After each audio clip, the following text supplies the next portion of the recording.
उमेश पाल हत्याकांड से पहले तक अतीक की हनक कायम थी। ये कहा जाता है कि जेल में बंद होने के बाद भी बाहर उसकी हुकूमत चलती थी, लेकिन आज उसी माफिया की कब्र पर कोई फूल चढ़ाने वाला भी नहीं है। मुस्लिम रवायत के मुताबिक मौत के 40 दिन के बाद 40वां होता है। अतीक के 40वें पर भी कब्र पर सन्नाटा पसरा।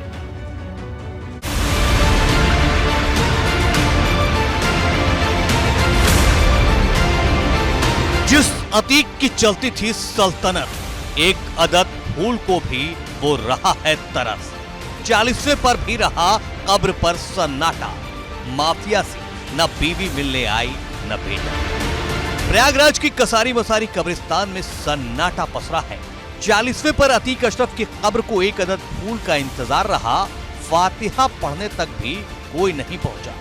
ये अतीक और अशरफ की कब्र है। हमारे ठीक सामने ये जो आप ऊंची सी कब्र देख रहे हैं, ये अतीक अहमद की है और इसके ठीक बगल वाली जो कब्र है वो उसके भाई खालिद अजीम उर्फ अशरफ की है।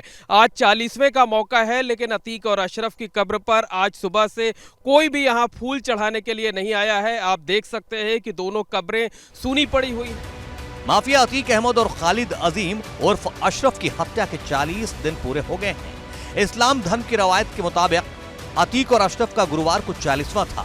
5 बार विधायक और 1 बार सांसद की जिंदगी में अतीक अहमद का जबरदस्त रसूख और दबदबा था। लेकिन वक्त का सितम देखिए कि 40वें के मौके पर भी कब्र सूनी पड़ी हुई है। कब्रिस्तान से लेकर पुश्तैनी मकान तक सन्नाटा पसरा है।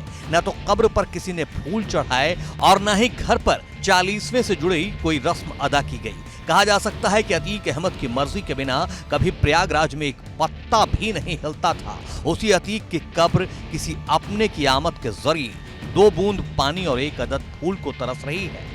40वें का मौका है, लेकिन 40वें के मौके पर भी आप देख सकते हैं कि अतीक और अशरफ की कब्र एकदम सूनी पड़ी हुई है। सुबह से यहाँ कोई नहीं आया है, किसी ने भी यहाँ पर फूल नहीं चढ़ाया हुआ है। कब्र जो है कब्रिस्तान पूरी तरीके से सन्नाटा पसरा हुआ है। इसके साथ साथ जो घर है, पुश्तैनी घर है, वहाँ पर भी कोई फातिहा या किसी तरीके का दूसरा कार्यक्रम नहीं हुआ है। इस्लामिक परंपरा के मुताबिक किसी शख्स की मौत पर 40 दिनों तक परिवार में मातम पसरा रहता है। इस दौरान कोई भी शुभ काम नहीं किए जाते। माफिया अतीक और उसके भाई अशरफ की कब्र पर न तो कोई आंसू बहाने या फूल चढ़ाने के लिए पहुंचा और न ही चकिया इलाके में पुश्तैनी घर पर फातिहा हो रहा है। बदनसीबी का आलम देखिए कि रात में अतीक और अशरफ की कब्र पर किसी ने चरागा यानी रोशनी भी नहीं की। अतीक और अशरफ की कब्र 40वें पर भी वीरान पड़ी हुई है।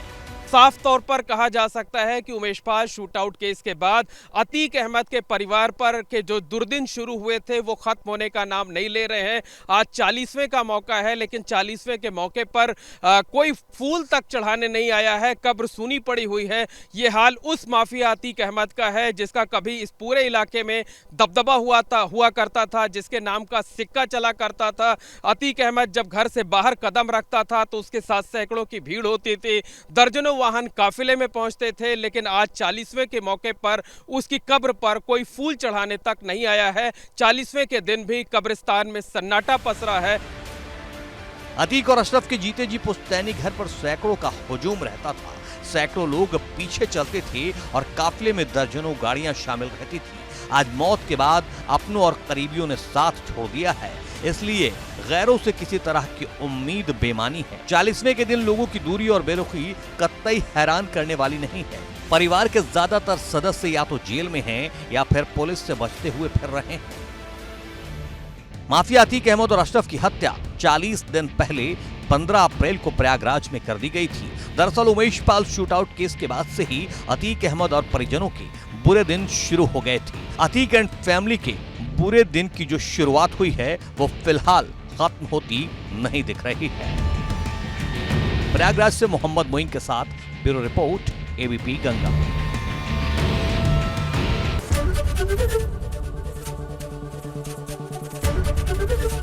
एबीपी गंगा, खबर आपकी, जुबान आपकी।